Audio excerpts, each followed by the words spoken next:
ఏం చెప్తారు సినిమా గురించి? రవితేజ గారి గురించి కానీ, యాక్టింగ్ కానీ?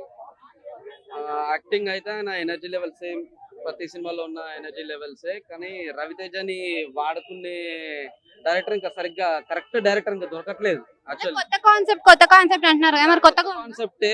రవితేజ తీసుకున్న స్టోరీస్, ప్రతి ఒక్క స్టోరీ ఏదైనా సరే, ఏ స్టోరీకి సంబంధం ఉండదు. ఆయన తీసుకున్న ప్రతి స్టోరీ డిఫరెంట్ గానే ఉంటది. పర్లేదు, ఈ స్టోరీ కూడా చాలా మంది average కేజీఎఫ్ గానే ఉంది. సలార్ రేంజ్ లో ఉంటున్నారు, మరి దానికి ఏమంటారు? బ్రో అది పెద్ద పెద్ద హీరోలు చేసే సినిమాలు హిట్ చేస్తారు బ్రో. ఆల్రెడీ రవితేజన్ తొక్కేద్దామని చాలా మంది చూస్తున్నారు.